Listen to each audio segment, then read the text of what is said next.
¿Qué tal? Buenos días.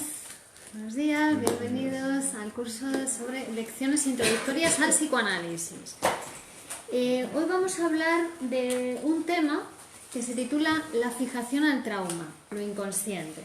Y bueno, vamos a ver qué es esto del trauma, porque es algo que Freud va a desechar un poco, pero vamos a ver por qué, ¿no? Nos lo va a explicar en esta clase. Mi nombre es Virginia Baldomino, soy psicoanalista de la Escuela de Psicoanálisis Grupo Cero y este curso, que está organizado por el Grupo Cero, por la Escuela de Psicoanálisis, lo organizamos en Alcalá de Henares, Madrid, España, y desde aquí emitimos al mundo entero, a todos los que nos veis y nos seguís desde otras partes de España y de otras partes del mundo. Ya sabéis que si queréis podéis preguntar, enviar las preguntas, si queréis consultar, solicitar una sesión, lo podéis hacer a través del correo electrónico info@virginiabaldominos.com y yo os contestaré en cuanto me sea posible. Hugo Mataliano está viéndonos. Hola Hugo, ¿qué tal? ¿Cómo estás? Bueno, entonces, la fijación al trauma, lo inconsciente, se titula este tema. Es la clase quinta del curso, ¿vale? Vamos avanzando. Si alguien se ha perdido alguna clase y luego la quiere recuperar, en mi canal de YouTube las podéis ver, ¿vale? Virginia Baldominos, en mi canal de YouTube podéis ir viendo algunas clases. Hola, Jesús Barrera, ¿cómo estás?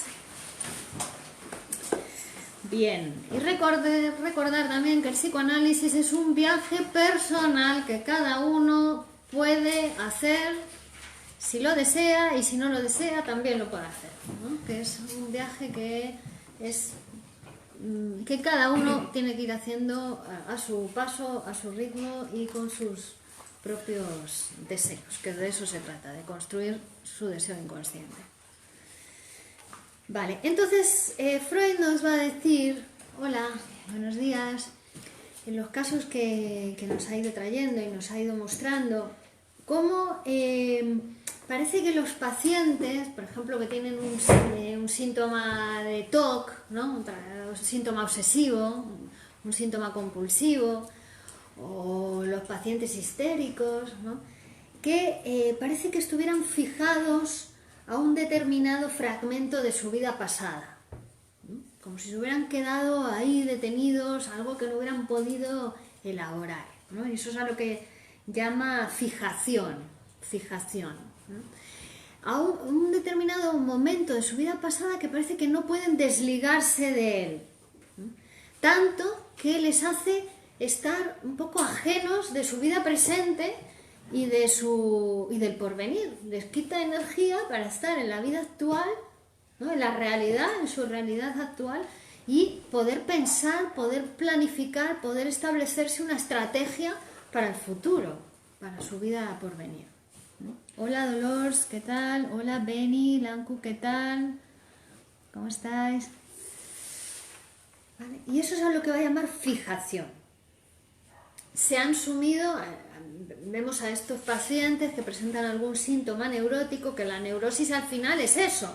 La neurosis es una enfermedad que te aparta de la realidad, ¿no? Te adentra en tu realidad psíquica, en eso que no has podido elaborar o superar, o en lo que te has quedado fijado, ¿no? de la vida pasada, y entonces te arranca de la realidad psíquica. En función del grado de gravedad de la neurosis, pues te arranca más o menos de la realidad material, de tu vida material, ¿no? Y lo que hace es que te sume en una especie de claustro, ¿no? Te sumerge en una especie de claustro psíquico, como aquellas personas que se metían, se enclaustraban también, ¿no? Cuando había algo de su vida real que les resultaba pues difícil de afrontar, desagradable, una desgracia, y se metían en un claustro, ¿no? Para alejarse de eso. Bueno, pues la neurosis es lo que viene a hacer, ¿no? Te saca de la realidad y te enclaustra, pero ¿dónde? En tu realidad psíquica, que siempre es peor, esto debo decirlo, que la realidad material, que el mundo de verdad. Que a veces uno se asusta del mundo y se asusta de la vida y las cosas que le pasan en la vida y se encierra en sí mismo, pero que no es mejor la vida psíquica interior, ¿vale? No es mejor. Entonces, en esta lección nos habla de dos pacientes, una en los vídeos del canal de YouTube, si queréis profundizar más en estos casos, los tenéis. Una paciente que, bueno, el día de la noche de bodas es una paciente con un TOC y pues el marido, digamos que en ese encuentro muestra su impotencia, ¿no?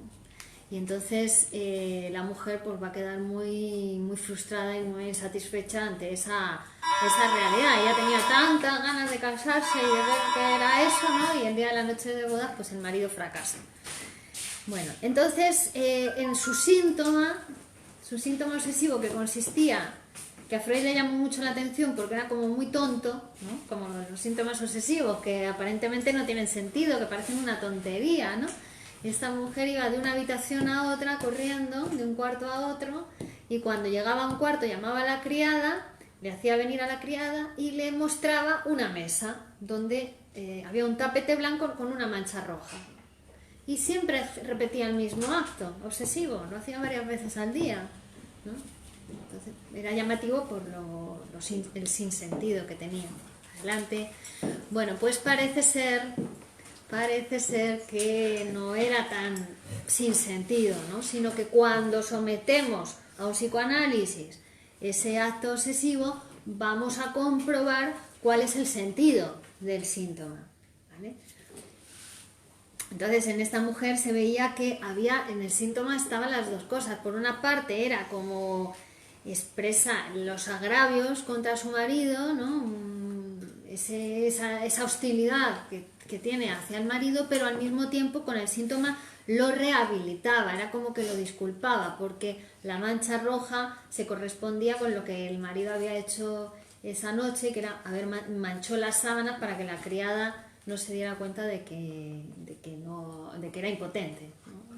Entonces cada vez que la mujer hacía ese síntoma era una manera de, por una parte, expresar la hostilidad que tenía hacia su marido, pero por otra parte lo rehabilitaba, porque la mancha roja representaba lo que tendría que haber pasado, que era, ¿no? Pues, el encuentro sexual, el acto sexual, ¿no? Y que la mujer que tendría que haber quedado desvirgada en ese encuentro. Entonces era un acto simbólico, ¿no? En el síntoma también está ese acto simbólico.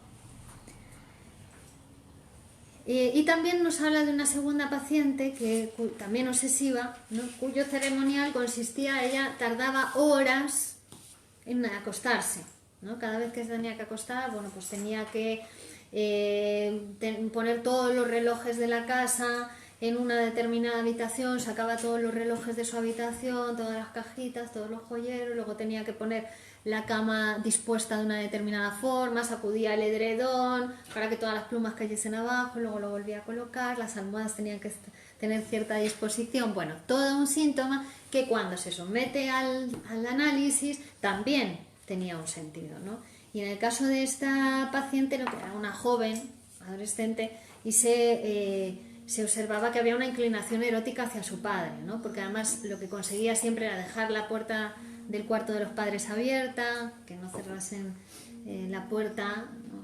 por el temor que ella tenía, y en muchas ocasiones también incluso había ido a dormir, se había metido en la cama con los padres entre los dos, ¿no? Ella tenía esa inclinación hacia el enamoramiento del padre, ¿no?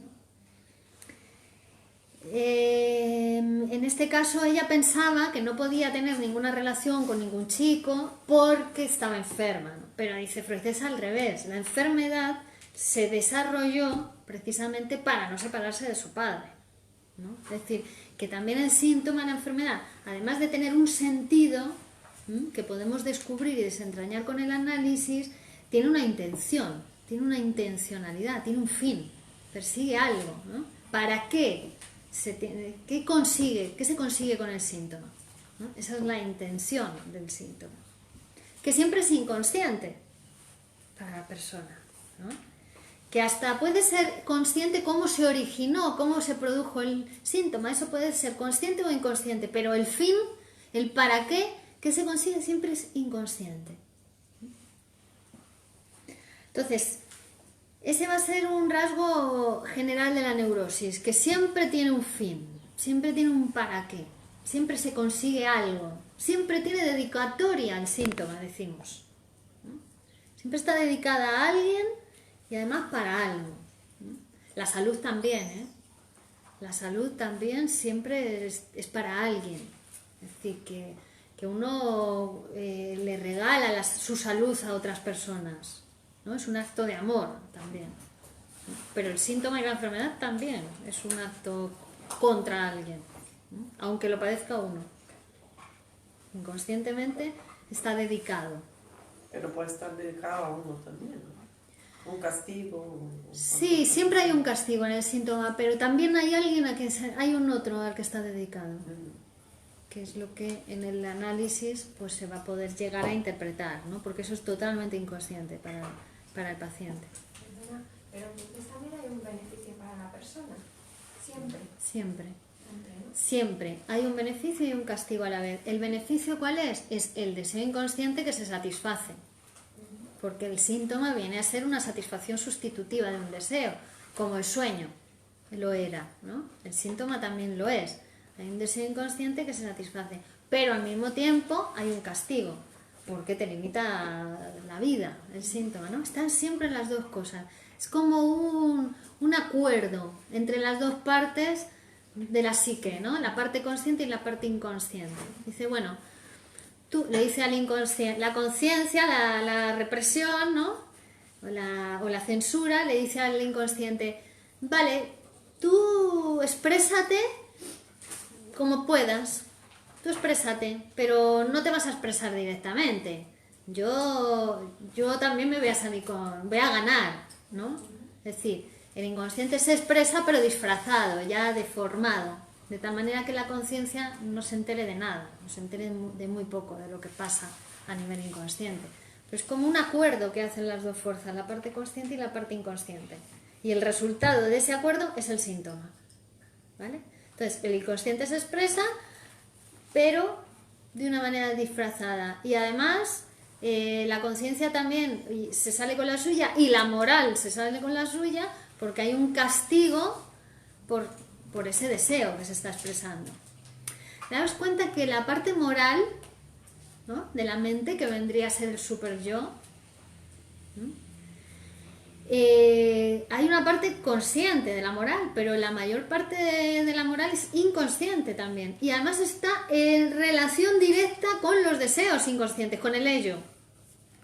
Quiere decirse que aunque tú no te enteres de nada, tú conscientemente, tu moral sí se está enterando de tus deseos inconscientes, ¿no? De esos deseos infantiles, prohibidos. Tú no te enteras de nada conscientemente, pero tu moral sí. Y es capaz de castigarte por algo que tú ni siquiera sabes conscientemente, ¿no?, pero inconscientemente deseas. ¿De acuerdo?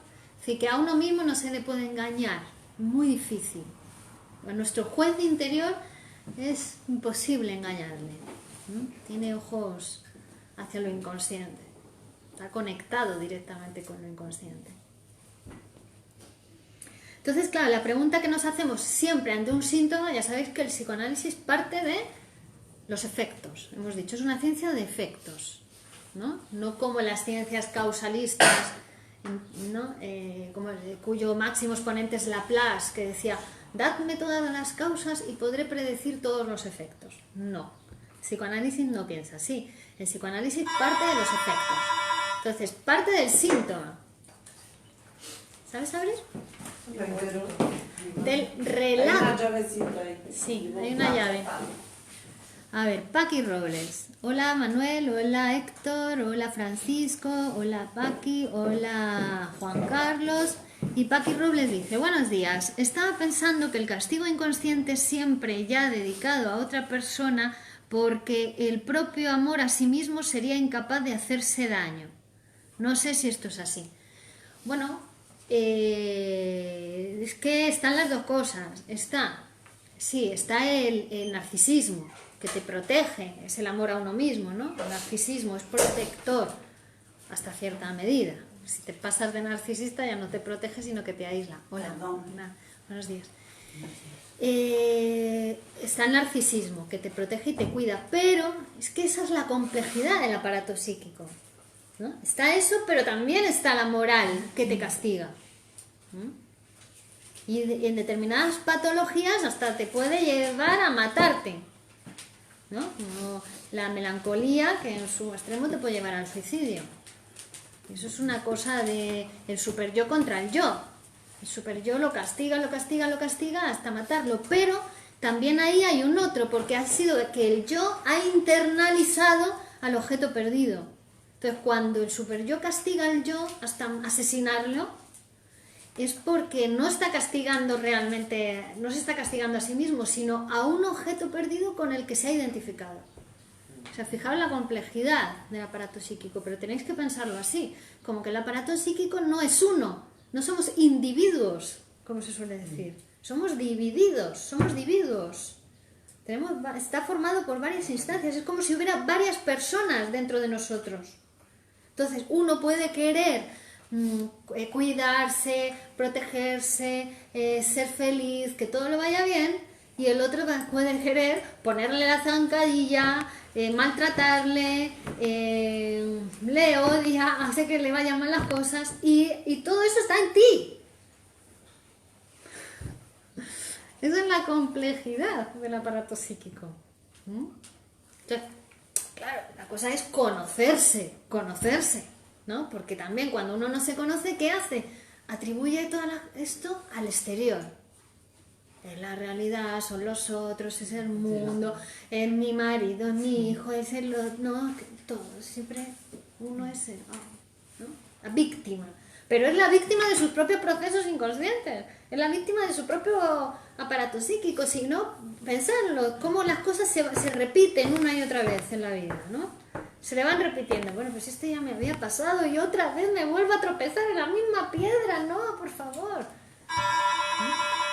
Además, el hombre es el único animal que tropieza 2 veces con la misma piedra. Eso es así. Y 3, y 4, y ¿no? Es así.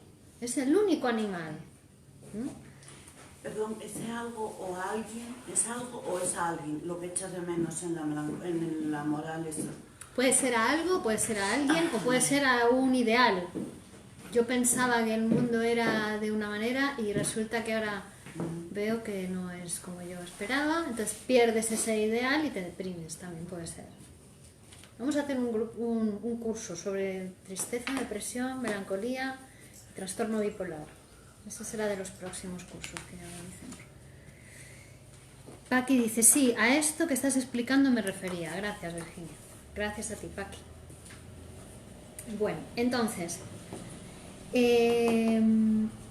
cuando el psicoanálisis parte del síntoma, no del síntoma, sino del relato del síntoma, de lo que el psicoanalizando dice que le pasa, ¿no? Porque es un nuevo nivel de objetividad el del psicoanálisis.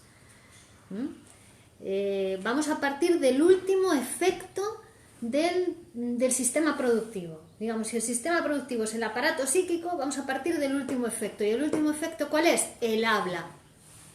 Lo que el soñante dice de su sueño, lo que cuenta del sueño, o lo que el paciente cuenta de su síntoma, de su vida. Partimos de ahí, ¿vale? Último efecto. Y a partir de ahí vamos a hacer un trabajo de análisis. Cuenta lo que le pasa. Y después le vamos a pedir que aplique la técnica del psicoanálisis, que ¿cuál es? Asociación libre, ¿no? Que hable libremente. Cuenta lo que le pasa y le digo, bueno, ¿y a usted? ¿Y esto con qué lo relacionaría usted? ¿No? Para que hable, es importante. Si no habla, no podemos trabajar, ¿no? Porque es en el habla, es en lo que nos cuenta, esa es la materia prima para poder trabajar, ¿vale? Materia prima, que entra en el proceso de trabajo. Y con esa materia prima vamos a ir reconstruyendo operaciones psíquicas, porque hay un trabajo psíquico, ¿no? El aparato psíquico es un campo con unos límites donde hay procesos de trabajo, donde hay operaciones psíquicas inconscientes, ¿no? Que no podemos abrir la cabeza de fulano de tal para ver qué operaciones psíquicas se están produciendo, no, pero las podemos reconstruir. ¿Por qué? Porque tenemos la teoría. Tenemos la teoría de cómo funciona el aparato psíquico, de cuáles son las operaciones psíquicas. desplazamiento, condensación, elaboración secundaria, cuidado de la representabilidad, ¿vale? Entonces, con eso podemos hacer reconstrucción de operaciones para llegar a la interpretación. A la interpretación, ¿qué es la interpretación? El deseo inconsciente, es decir, a quién está dedicado ese síntoma, para qué, con qué fin, cuál es el deseo que sostiene, que se satisface, que se expresa en el síntoma. ¿Se entiende? Entonces partimos del efecto último, partimos del discurso manifiesto, de lo que dice, que ya sabemos que eso no es la verdad. Que eso no es la verdad, eso es la apariencia de la verdad, lo que parece. Pero donde nos lleva el psicoanálisis es a otro mundo, es al mundo de lo inconsciente, que no se ve, no es corpóreo el mundo de lo inconsciente, pero tiene efectos concretos sobre nuestra vida, efectos concretos, medibles, ¿vale? Tanto que cuando se empieza a transformar, a cambiar por interpretación, que es la única manera de cambiar el mundo de lo inconsciente en ese paciente, también empiezan a cambiarse, empieza a tener efectos concretos en su vida, visibles, tangibles, tocables. ¿Pero cómo? Trabajando sobre su inconsciente, ¿vale? ¿Y cómo se trabaja sobre su inconsciente? Con interpretaciones, interpretándolo, es la única manera de transformarlo, ¿vale? Hola Maribí, hola Leandro. Entonces, Freud se pregunta, ¿ve los síntomas? ¿Ve los síntomas? Una cosa súper concreta, súper real, material, un síntoma. Más material que eso, más real, ¿no? Que limita la vida del paciente. Entonces se pregunta, ¿cómo llegan a adoptar el síntoma este paciente? ¿Cómo ha llegado a adoptar ese síntoma? ¿Por qué camino? ¿Por qué motivos? Bueno, y entonces Freud se da cuenta de que los pacientes es como si hubieran retrocedido con sus síntomas, ¿no? Y también las consecuencias que tienen sus síntomas a un periodo de su vida pretérita. Volvemos al tema de la fijación. Es como si en el síntoma estuvieran fijados a otro periodo de su vida pasada. Casi siempre una fase precoz de su vida, sobre todo en la neurosis de transferencia que hemos visto, que tienen que ver con la sexualidad infantil, la neurosis obsesiva, la histeria, la fobia, estamos viendo en el otro curso, ¿no? Tiene que ver con la sexualidad infantil. Entonces es como si en el síntoma fóbico, ¿no?, el paciente estuviese ahí, en su vida infantil, su vida psíquica infantil. Recordaros también que el inconsciente, la primera descripción que hace Freud del inconsciente, y esto se va a mantener toda la obra freudiana, que dice el inconsciente no tiene tiempo. No tiene tiempo. Es decir, conviven contenidos de nuestra vida pasada, de nuestra infancia, con contenidos actuales, no hay tiempo. No juzga, no calcula, solo le interesa transformar, solo le interesa expresarse al inconsciente. Entonces, lo que él se da cuenta es que los síntomas es como si hubiera una fijación a otro momento del pasado, de la vida del psicoanalizando, ¿no? Que muchas veces es la primera infancia, ¿no? Dice, y a veces, aunque parezca ridículo, pues le puede llevar incluso hasta un momento de ser un niño de teta, un niño de pecho, ¿no?, en el síntoma. ¿Vale? Es un adulto ya, obviamente, pero en su síntoma es como si estuviese expresando esos deseos del niño de pecho, como si fuera un niño de pecho. ¿Vale? Bueno, esto nos hace pensar, claro, como en este momento, Freud cuando empieza a trabajar con la teoría del trauma, con la hipnosis, con la catarsis, ¿no?, con los primeros pacientes, antes de escribir la interpretación de los sueños, antes de definir el concepto de inconsciente en 1900. Él trabajaba con la teoría del trauma y con la hipnosis, y entonces lo que pensaban era que había habido un suceso traumático en la vida de las personas, que eso les había hecho enfermar, y que con la hipnosis, si llegaban a descubrir, ¿no?, cuál había sido, o sea, despertar de nuevo esos recuerdos de ese hecho traumático, los síntomas desaparecían, ¿no? Eso era lo que perseguía con Breuer, con Charcot, cuando manejaba la hipnosis. Después Freud ya se dio cuenta de que no. Primero, que la hipnosis no era un método que produjese transformación, es decir, que levantaba la represión mientras estaba hipnotizado, pero luego salía de la hipnosis y no había cambiado nada en la vida del paciente, ¿no? Y segundo, también se va a dar cuenta que esto del trauma, ¿no? Que sí, que mira, que por ejemplo la primera paciente esta, que el matrimonio no pudo consumarse, pues quizá para ella eso había resultado traumático, ¿no? Pero la segunda paciente esta que estamos diciendo, que había desarrollado un TOC y que la clave o lo que estaba sosteniendo la enfermedad era el enamoramiento hacia su padre, pues eso dice, eso no puede ser un trauma, no puede resultar traumático. ¿Por qué? Porque todo el mundo en algún momento de su infancia estaba enamorado de su padre. Todo el mundo, hombre y mujer, da igual. Entonces, claro, si ya lo llamamos a eso traumático, ya pierde, la palabra trauma pierde todo su sentido. Sí, pero no puede ser que esta paciente se haya fijado en esta fase de enamoramiento hacia el padre por algún suceso traumático o... ¿no? Bueno, lo que nos va a decir es que lo que va a resultar traumático para toda persona es el acceso al lenguaje, es decir, es el paso por el Edipo, ¿no? Que eso es la cosa más difícil que nos pasa en la vida, a todos, el Edipo. Es decir, arreglárnosla con esos sentimientos hostiles hacia el padre, que también después van a ser hacia la madre, ¿no?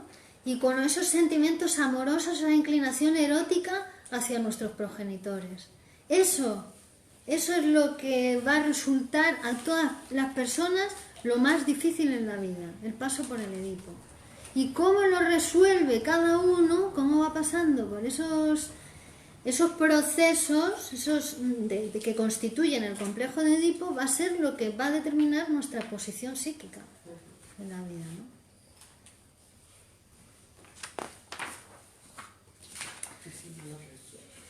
Claro.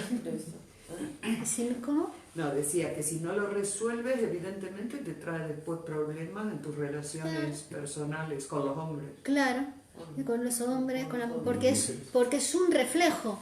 Lo que te pasa hoy en día, pensarlo, lo que os pasa a cada uno en vuestra vida hoy en día es un reflejo de esas relaciones con padre y madre.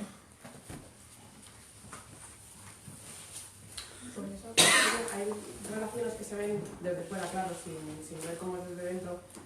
Y parece que la relación que tienen es como muy infantil, muy de... A lo mejor tienen 30 o 35 años y se hablan por teléfono como cuando tenías 15 años, de ¡ay, cuelga tú! Y tal. Todo ese tipo de cosas también viene de ahí, puede venir del complejo de Edipo. Claro. Está reflejando las relaciones con sus progenitores. Entonces, el fomentar mucho el amor hacia el hijo en la madre es perjudicial para el hijo, el estar muy pendiente, el ser así como muy... Sí. Es perjudicial, ¿no? Sí.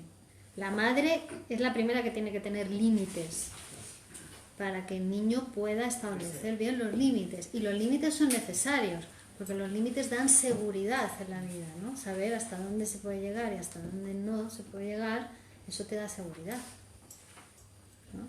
Claro, cuando la mamá no tiene límites, es una mamá acaparadora, es una mamá que el niño más bien es una extensión de ella, más que un ser independiente, aunque le tiene que ayudar a salir al mundo, bueno, pues eso también tiene repercusiones.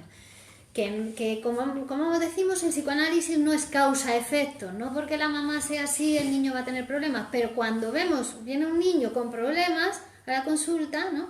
y vemos, reconstruimos operaciones, encontramos una mamá así, ¿sabes? Que no es causa-efecto, porque por ahí ese niño encuentra los límites por otro lugar, no se los pone la madre, es una madre opaca, acaparadora, pero el niño también ¿no? También encuentra por otro sitio esos límites, ¿no? Entonces no es que siempre que la madre sea así el niño va a tener problemas. Pero cuando el niño tiene problemas y reconstruimos operaciones, vamos para atrás, vemos que hay una mamá así, ¿no? O un papá débil, o un papá, ¿no? Pero a lo mejor si te pones también límites, los tienes bien marcados, te va a pasar también el mismo efecto. Tendrás que tener un término medio Claro, correcto y que eso también lo depende cómo es sí. el niño, porque hay personas Hola, que... buenos días. Hola. Disculpa, te dejo Vale. esto. Ok. Gracias. Ahora, Porque hay, Pues niños pasando. hay personas que también se quejan de eso, ¿no? De que no me hacían caso, o me hacían mucho caso, o... bueno, para el niño es muy voraz. Para el niño siempre es poco lo que le dan los padres. Siempre le quitaron la teta en algún momento. Pero era necesario que le quitaran la teta para después poder tomar el biberón y después poder comer con cuchara y tenedor y poder civilizarse. Pero sí que también es verdad que hay padres pues, con menos, no quiero usar la palabra, capacidad afectiva, quiero decir, pero que también hay niños que no experimentan, que aunque él pague de todo, que el niño siempre va a pensar que poco, vale, pero que también es verdad que hay padres que mantienen una distancia bastante con Sí, sus hijos, ¿no? claro que ponen límites mucho antes de, y determinados límites antes que el niño sea capaz de entenderlos o cualquier cosa así. Sí, o que cuando hay problemas con los límites es porque los papás no tienen límites o están puestos en otro lugar. Porque también, ¿no? Los límites tienen que ver con el Edipo. Los límites tienen que ver con que el niño no puede acostarse con la madre y no puede matar al padre. Esos son los límites. Cuando eso no está claro, ¿no? Cuando el niño no tiene claro si él es el que se tiene que acostar con la madre o es el padre, quién ocupa qué lugar, no sé qué, empiezan a limitarse otras cosas en su vida, empieza a tener miedos en otros lugares, ¿no? Pero desplazados, porque no están bien puestos los límites que tienen que ver con el Edipo, ¿no? Cuando los límites, digamos, estructurales del aparato psíquico no se han construido, no se han estructurado bien, porque eso es lo que ata, lo que estructura el aparato psíquico. Cuando no está bien atado eso, no está bien estructurado, está desatado. Entonces aparecen límites, pues el niño no se puede relacionar con otros niños, o tiene miedos, o no respeta nada y pega a otros niños, ¿veis? Pero ya porque lo estructural no está bien atado, porque viene a ser como un nudo. Viene a ser como un nudo que establece una estructura psíquica del aparato psíquico. Entonces, ahí pues, normalmente tiene que ver con los padres. Tiene que ver a su vez con que los padres no tienen bien estructurada esa cuestión de la relación de los padres con sus padres. Madre, entonces no tiene solución porque no se puede traer a los Para eso abuelos. vas y te psicoanalizas. No, pero por eso son los padres, los de los niños pequeños De los son niños los pequeños. padres los que se tienen que psicoanalizar. Claro. Claro, porque no tiene que ver, realmente no tiene que ver con los padres reales que tenemos en casa. Tiene que ver con los padres que cada uno se ha construido en su mente, en su interior. Es decir, tú te separas de tus padres reales, pero no te separas, los introyectas, ¿no? Y pasan a formar parte, pasan a constituir una parte del aparato psíquico, que es el superyo. El superyo es como si hubieras internalizado las figuras parentales. Entonces ya no necesitas que tu padre te diga, no, hija, eso no se hace, o hija, tienes que ser buena persona. No, ya te lo dice tu propia conciencia moral, que son los padres internalizados. Por eso sientan tan mal a los hijos adolescentes. Me imagino que están internalizando a su padre y ya no quieren que el padre ni la madre le dé consejos, ¿no? Claro, y además ellos quieren separarse de sus padres. Hay una cuestión de separación porque justo en la adolescencia también hay un incremento de la libido sexual. Entonces tienen que separarse de los padres y buscar otros objetos amorosos en otro lugar. Porque es mandato. O sea, por el hecho de ser sujetos del lenguaje, por el hecho de ser sujetos sociales, está prohibido, ¿no? Está prohibido las relaciones sexuales con los padres. Es una prohibición, la ley del incesto, la ley de prohibición del incesto. Y esto nos pasa por ser hablantes, por nacer en un mundo donde hay otros seres hablantes, un mundo civilizado, un mundo social, ¿no? Y por eso decimos, el Edipo, pasar por el Edipo, por esa humanización, ¿no?, que pasamos, que cuando nacemos somos cachorritos animales, somos animalitos, además súper prematuros, que nos moriríamos si no hay alguien que hace esa función madre, esa función padre, ¿no? Entonces tenemos que humanizarnos, y humanizarnos significa pues aprender todas esas cosas, adquirir, más bien es como que se adquiere, ¿no? Se adquiere pues un saber que el niño no tiene, ¿no? Que dónde vienen los niños, qué papel juega el padre, que la madre, qué papel juega el padre, cómo ha intervenido en que él nazca, qué es eso de la diferencia sexual, que hay hombres, que hay mujeres, que la muerte, todo eso va a venir con la adquisición del lenguaje. El niño antes no lo sabe, se humaniza, y ahí adquiere también la ley. Hay cosas que están prohibidas, ¿no?, para ser un hombre social, para ser una mujer social, ¿no?, para poder relacionarse con otros hombres y otras mujeres. Perdón, una cosa. Si, por ejemplo, el padre no ha sido rígido, por lo menos aparentemente, ni la madre tampoco, y el hijo es muy rígido luego cuando tiene sus hijos o así, ¿qué pasa? ¿Que ha sentido una inseguridad por la falta de rigidez y trata de buscar la seguridad en ser así de rígido? Claro, puede ser una sobrecompensación. Ajá. ¿No? Bueno, el neurótico en general tiende a imponer a todo el mundo lo que él no hace. Lo que tendría que hacer él, ¿no?, impone.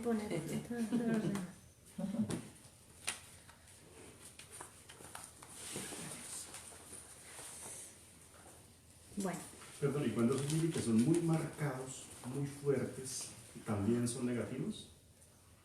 Cuando, por ejemplo, esa parte de la humanización, cuando el niño aprende a conocer sus procesos, comienza a diferenciar el sexo, a diferenciar que no puede estar con la madre, a diferenciar que el padre tiene un rol, pero esos límites son puestos de manera rigurosa, fuerte, muy rápida, debe tener algún efecto. Porque hablamos de cuando no son fuertes esos límites, y cuando son fuertes, ¿qué ocurre? No, es que fuerte o no fuerte, o sea, la cuestión es que si por ejemplo el niño desde pequeñito le llevas a su habitación a dormir, es decir, no le dejas durmiendo en la cama, pues ya está, el niño no va a producir nada más que lo que tiene que producir. Él sabe que tiene un lugar y papá y mamá tienen otro lugar, ¿entiendes? No, pero creo que, no sé, a lo mejor quizás, por ejemplo, en el caso, ¿no?, quizás sea eso a lo que te refieres, si no es me corriges. Pero en el caso, por ejemplo, que dice, ¿no?, de los límites, de, por ejemplo, el niño está descubriendo el cuerpo y cosas así, y de repente los padres ven y le dicen que eso es feo, horroroso, ¿sabes? Cosas de este nivel, ¿o creo que se refiere a él? No, pero ahí... Claro, eso ya es como... un problema de los padres, ¿no? Claro. Ya, claro. pero al decirlo, Que que puede al niño, causar- ¿qué efecto causa? Bueno, pues vamos a ver que en ese niño, volvemos a insistir, partimos ya del hecho de que viene un niño con una problemática. Entonces vamos a estudiar vamos a reconstruir operaciones, qué es lo que le ha hecho tener ese problema. Que no es en que a todos los niños que les pase eso van a producir el problema, que no se puede hacer así en psicoanálisis, que no es causa-efecto, sino viene el niño, entonces vamos a hablar con los padres, a ver qué le han dicho, a ver cómo se lo han dicho, vamos a ver cómo son los padres, ¿no? Porque a lo mejor son ellos los que tienen un pánico a la sexualidad y a la diferencia sexual y a la heterosexualidad. Vete tú a saber. Ahí tenemos que ver qué es lo que les pasa a los papás, ¿no? Es decir, que no es norma general, que lo que es bueno para una persona es malo para otra, y lo que es malo para una es bueno para otra, que no hay cosas buenas o malas per se. No, tranquila. Si haces eso, vete por tu espacio. Pero en todo caso, unos padres que ven la sexualidad como algo malo, algo sucio, algo tal, pues tienen que hacer una revisión un poco de su idea de la sexualidad, porque tiene que ver algo con su sexualidad infantil, ¿no? Claro. Bueno, en otros sentidos también, ¿no? Padres que no dejan que el niño, yo qué sé, se ensucie, que juegue y todo eso, ¿no? Obsesivo, eso es He un- trabajado con niños con problemas de aprendizaje y cómo querían que los niños aprendieran. Si no podían, si iban a la playa, el niño no podía jugar con la arena, no podía coger nada porque se ensuciaba, no podía, hombre, tío, luego que es que en el colegio se siente y aprenda algo, pero si no le deja aprender ni explorar el mundo. Claro. Yo creo que es un poco en ese sentido, ¿no? Son padres También obsesivos, pero eso precisamente ponen el límite, claro. Como no Demasiado tienen, límite. claro, pero es porque no tienen el límite. Claro. Porque no está, no está el límite estructural. Entonces ponen el límite en todo. El niño Claro. no puede moverse, no puede hacer nada. Cuando Claro. realmente los niños Tiene está miedo de bien perder establecido el el control, límite, ¿no? el niño puede moverse con libertad. Solo ya cuando va a meter los dedos en el enchufe le tienes que decir que no, pero lo demás, Pues, ¿no? Eso en ese sentido, ¿no? Que ponen demasiados límites también, a lo mejor, Sí, claro, porque, claro. porque no los tienen o por lo que sea. Claro, es un indicador. Claro. Eso nos llama la atención, ¿no? Se enciende una lucecita. Uy, ¿cuántos no hay límites? padres perfectos, ¿no? Ni hay límites perfectos. No, no hay padres perfectos, ni hay personas perfectas, ni existe la perfección. Claro, ni se enseña. Eso está muy bien, porque todos los padres, antes de tener un hijo, tendrían que psicoanalizarse un poco. O si no, ese niño de mayor, cuando llega con su mujer, es el que echa la mancha de tinta en la cama para que... O sea, que el que tiene el problema es El impotente. El impotente. A ver, que es el marido el que debiera realmente ir al psicoanalista, no la mujer, ¿no? Pero el La que se- problema No, pues, no, es no, que ella no, la que tiene que- ya no Ya, pero ella tiene un Porque el otro y ni se tiene daba tal, cuenta. porque el marido le ha dejado la mancha, aunque ella inconsciente, ¿por qué llega ese hombre a dejar esa mancha ahí de tinta? Como si hubiera tenido una relación. Claro, Como si Que no hubiera tenido... acepta sus A ver si yo lo vale. Ya ha venido Pero, eso, pero sí, el que caso, psicoanalizando. pero el caso queda Por su inconcluso. hombría, por El caso eso... queda inconcluso porque no se Pero sabe puede qué venir de pasa la después. infancia. ¿Se concretó después la consumación del acto matrimonial? no, o no, hubo se nunca? separaron, se separaron. Ah, entonces Y la, ahí está la el se- drama. la Porque señora si no estaba podía reparar. enferma. La señora estaba enferma y se les habían separado. Ella seguía siéndole fiel a su marido gracias al cinto. Claro, porque ya lo amaba. Seguía amando. El marido no echa la mancha, ¿no? Sí, para Pues justificar marido, que la empleada. Ah, el marido. Claro, sí. El marido echó una mancha la Para noche de justificar bodas. para que la empleada la... Y luego ella Porque repetía sabía el que ella cinto. estaba bien. Claro, claro. No quedaba bien. Claro, yo también, aquí viene esto, pero yo acordándome de, hablando de lo de la infancia, de los padres, lo que ejercen sobre sus hijos, pues que una persona de adulta llegue a hacer esto, de echar una mancha en la cama por su honra y su hombría, pues no sé. Claro, Son también cosas que viene de como de... es un síntoma también eso, ¿no? ¿Tú consideras? Pues, Manuel dice, curioso broche. Besos. Sí, a mí también me ha parecido muy curioso que sacara eso a relucir, pero es porque no he estado en el momento en que se ha hablado de la persona esta que tenía. Claro. Entonces yo decía que viene esto. Bueno, quizás porque yo voy más para allá, no lo sé. Quizás porque yo... ¿Ves que todo nos puede Comportamientos de resultar? adultos tienen que ver de cómo te hayan educado, o sea, las enseñanzas que hayas tenido en tu infancia. Claro, nos va a decir Freud.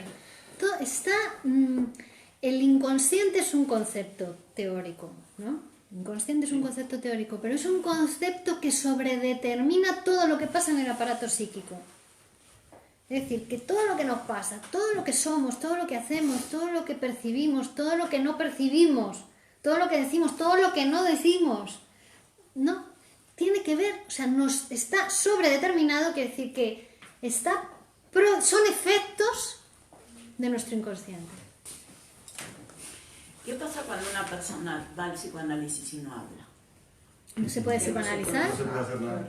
Pero no espera el psicoanalista que a lo largo de las siguientes visitas vaya abriéndose.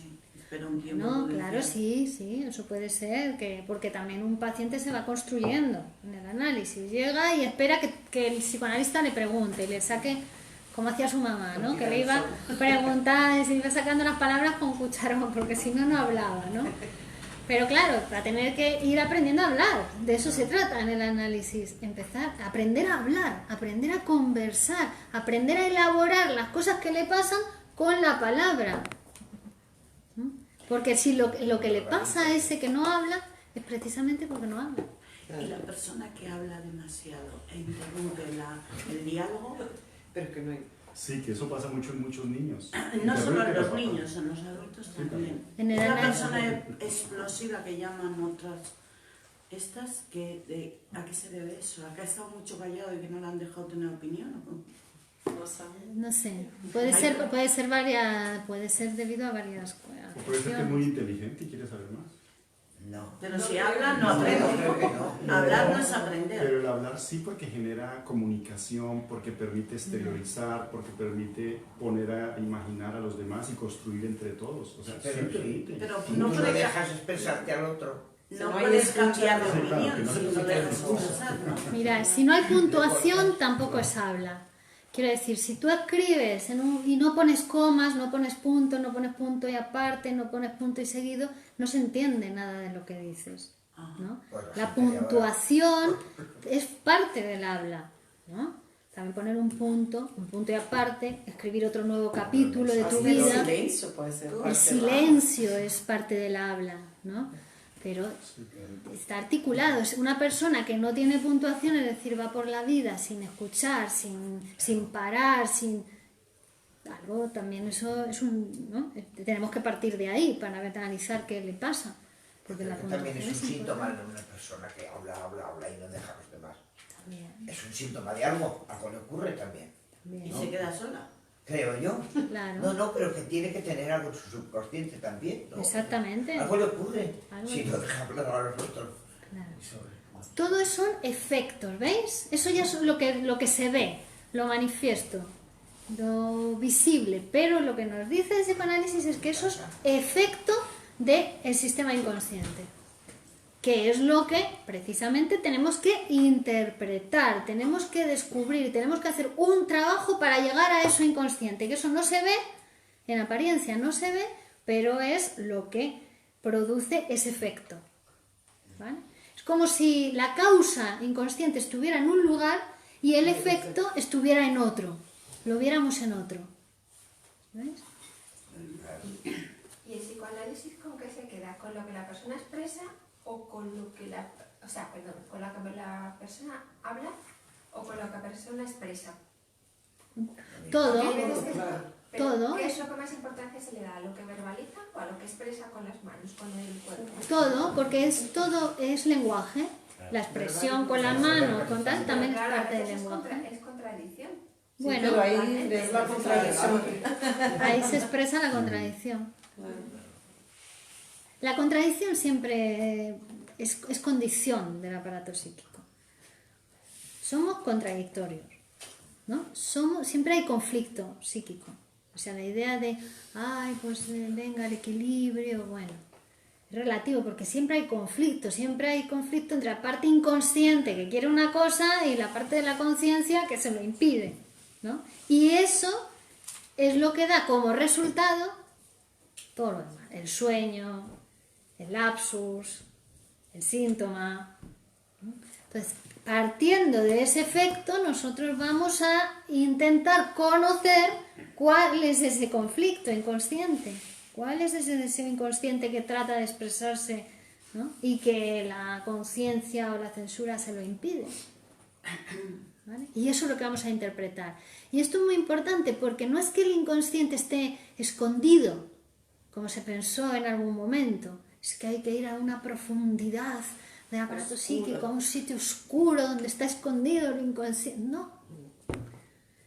Está en lo que decimos, pero disfrazado, camuflado. No se entiende, como los sueños, no se entiende. Entonces, lo vamos a tener que producir por interpretación.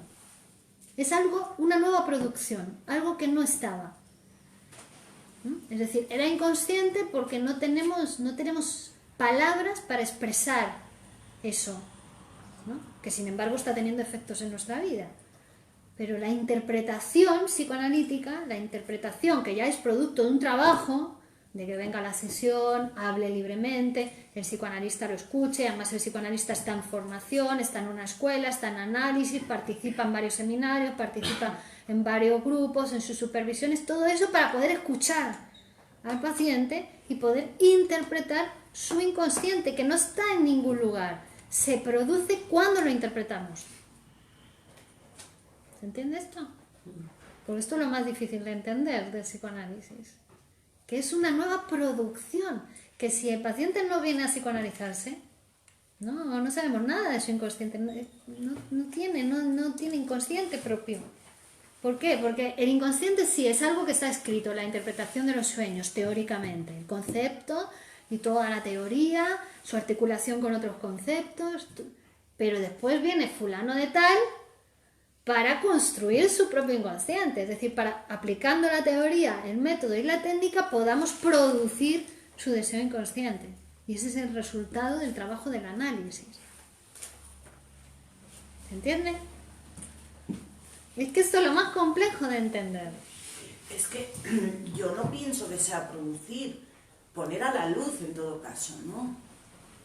Porque el inconsciente ya está siempre. Bueno, no, está teóricamente, pero lo que está en la vida de la persona son los efectos de lo inconsciente, el síntoma, si sueña, todo el mundo sueña, todo el mundo comete lapsus, ¿no? Todo el mundo tiene actos sintomáticos o síntomas graves, algunos, ¿no? Pero si no se anima a psicoanalizarse, no sabe nada de esa estructura sobredeterminante inconsciente que está produciendo su Claro, pero no es que no Interior exista. existe, Lo que pasa ¿no? es que no sabes nada de ella. Bueno, por eso lo No tiene que existe, producir lo para ti, producir. ¿no? Es Pero algo que existe tiene... dentro de ti ya, o sea, está. Dentro Existe o puesto que ¿Dentro está o fuera? produciéndote. ¿Dentro o fuera? ¿No? Eso... Hombre, pero existe en el sentido de que es algo, Está produciendo. tu estructura psíquica existe y fue producida también por cosas que están ahí inconscientes. Tanto que todos los efectos, todo lo que hablamos, ¿no? Que todo lo que dices y tal, está ahí tu inconsciente. Lo que pasa es que, claro, no ponemos, como dices, no se han puesto palabras para explicarlo, no se ha interpretado ese inconsciente, no se ha producido en este sentido. Existir existe, porque Sí. si no, pero lo que pasa es que no tiene forma. Bueno, existe para la teoría psicoanalítica y existe para un psicoanalista Claro. que sabe que existe el inconsciente. ¿No? Y para uno, pues sabemos que existe, lo que pasa Bueno. es que no lo hago como él, no sabes. Para- no sabes para ti cómo sí. puedes verlo. Tienes que verbalizarlo. No sabes la teoría del método. Claro, y aún así, solo verbalizándolo tampoco. O sea, si verbalizando sería la asociación libre, que decíamos, ¿no? La técnica. Eso es materia prima. Pero después tiene que pasar a la máquina del psicoanálisis toda esa materia prima para que podamos construir la interpretación, que ese es el deseo inconsciente, de fulano de tal. La interpretación es el inconsciente. Exacto. O sea que antes en realidad, claro, no existe. No hay nada. Hasta que no lo interpretas, hasta que no le pones... Es como el invento. Se Es una- supone que el invento ya estaba, pero alguien lo ha descubierto. Pero tampoco estaba, puesto que nadie lo ha descubierto. Exacto. Un poco así, ¿no? Exacto. Así es. Ahora ya está, el concepto inconsciente hace 119 años que se produjo, es decir, ya está ahí, ya es un significante que está haciendo sus efectos para todo el mundo, que exista el concepto de inconsciente. Pero después es uno el que se anima a iniciar un psicoanálisis y decir, bueno, a ver, en mí, ¿no? ¿Qué efectos está produciendo el inconsciente? ¿Cuál es mi deseo inconsciente? Sin embargo, hay también una contradicción, puesto que el inconsciente está cambiando siempre y está reelaborándose y has dicho hace un ratito que siempre hay un conflicto que está actuando sobre nosotros, ese inconsciente, y va cambiando. El psicoanálisis interpreta ese momento, pero después se elabora otra. Sí, pero no es que vaya cambiando el inconsciente, pulsa. La palabra es pulsión. La pulsión. En el ser humano no hablamos de instintos, ¿no? Sino de pulsiones. ¿Por qué? Porque los instintos son en los animales, pero como nosotros hablamos, nuestros instintos están tocados por el lenguaje, entonces ya son particulares. Entonces el inconsciente pulsa, es decir, a veces se abre, se expresa en el sueño, ¿no? Como si se abriese y después se cierra. Se abre, se cierra, ¿no? Entonces, cuando no hay transformación de uno, o sea, tu vida consciente puede ir cambiando, cambias de trabajo, pero tu inconsciente puede no cambiar y pulsar siempre, tiende a repetir. Esos son los sueños recurrentes. Los sueños recurrentes es una manifestación de esa repetición, pero también la persona que se casa con una pareja que la maltrata, después se separa y vuelve, se enamora de otra persona que también la maltrata, y eso es el inconsciente que pulsa, que se pulsa por, hay algo que pulsa por expresarse, ¿no? Más bien es una pulsión. Como si va buscando una consecuencia. Claro, y como no tiene tiempo, puede ser siempre esa misma pulsión de la infancia o de lo que sea, que pues se abre por expresarse, quiere expresarse, tac. Entonces puede cambiar tu vida a nivel consciente, a nivel preconsciente, pero si no ha habido una transformación a nivel inconsciente, eso se repite, ¿no? Es una pulsión. La interpretación es lo que cambia esa posición edípica, esa base de interpretación. Si no, no nos transformamos, ¿eh?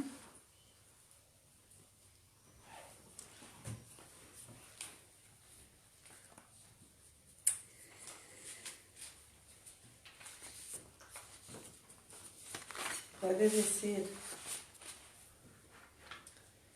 entonces que el inconsciente no existe hasta que se produzca, que se lo interprete, porque el inconsciente, el concepto como tal, ya es la interpretación de tu inconsciente, ¿no?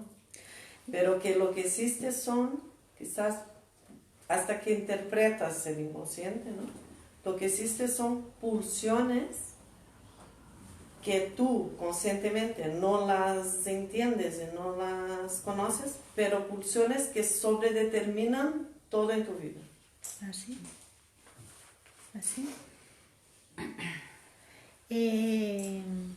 Podríamos decir que el concepto de inconsciente vino a ser una interpretación para la humanidad. O sea, cuando Freud produjo el concepto de inconsciente, fue una interpretación para la humanidad.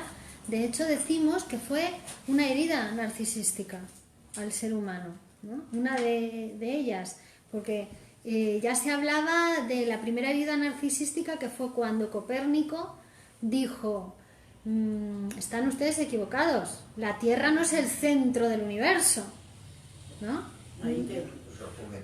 Claro. A quemarlo, a la hoguera. Nuestro centro, el centro de nuestro sistema es el Sol, y los planetas giran alrededor del Sol. Pero además es que eso no es nada, es un punto minúsculo en el cosmos, la Tierra, es insignificante, ¿vale? Entonces, cuando vino Copérnico a decir eso, bueno, a los científicos ya saben lo que les hacían, les quemaban en la hoguera, Freud dijo: soy afortunado porque no me han quemado a mí, quemaban mis libros, ¿no? Pero esa fue la primera herida de la humanidad. Ya me explico por qué me causa esa sensación como de pérdida, de algo extraño cuando me paro en un sitio solitario donde no hay ciudades cerca a ver las estrellas, y esa inmensidad me crea como una sensación magnífica y a la vez muy dolorosa, como muy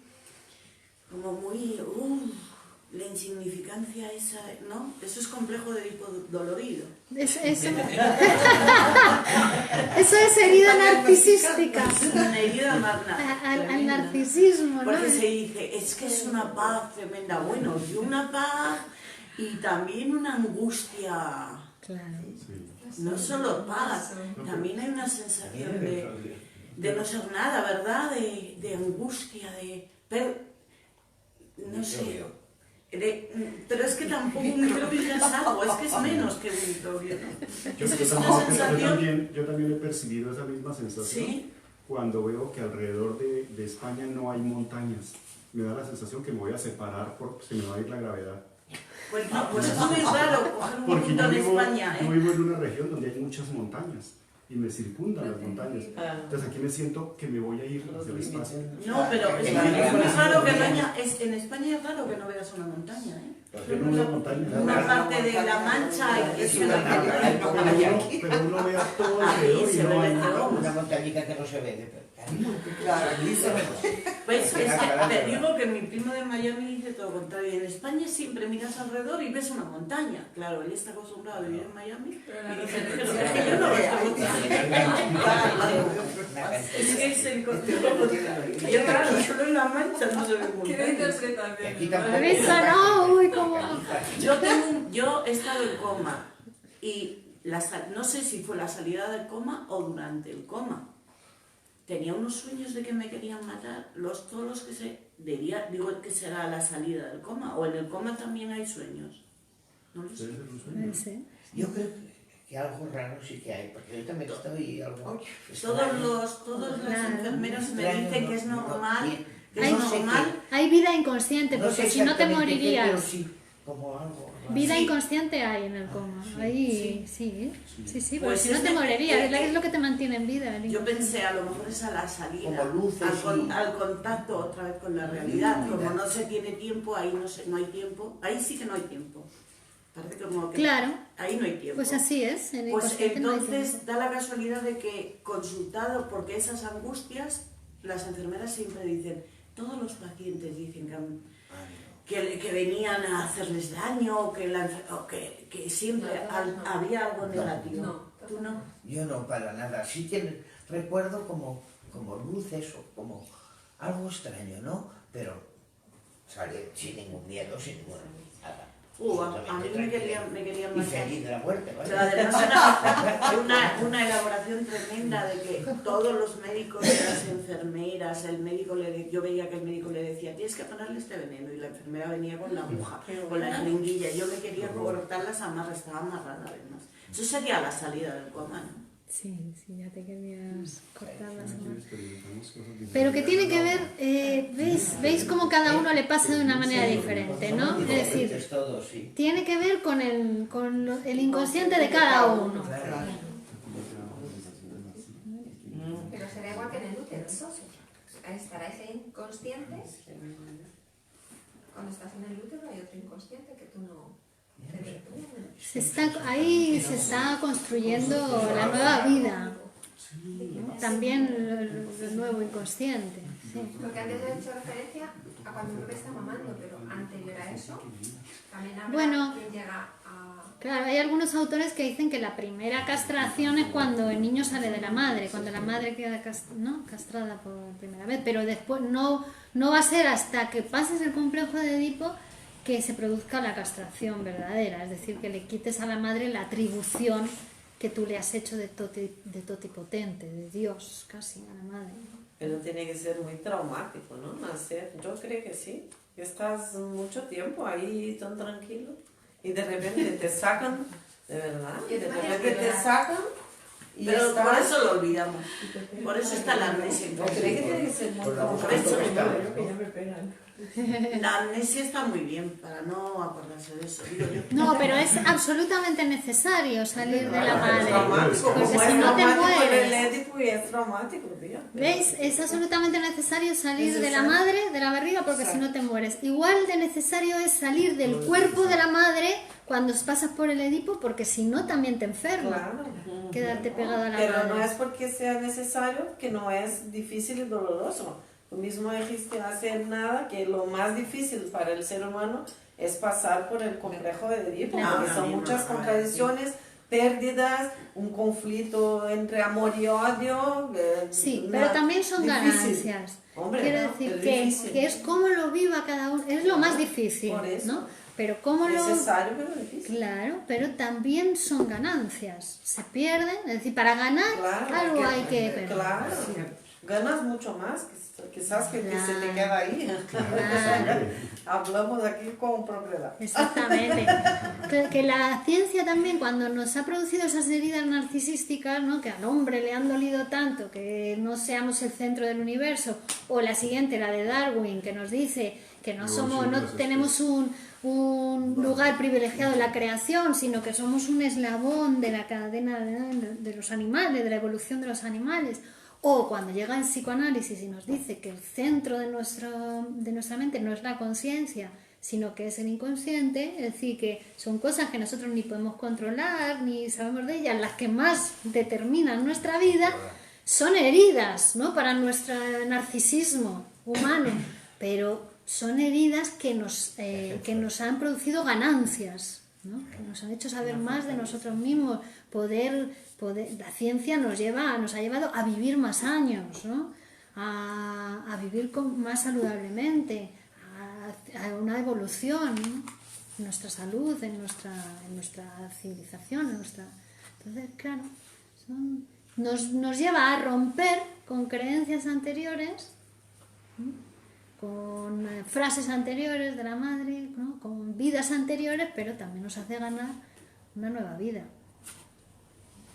Más acorde además con nuestra edad, con nuestra posición actual.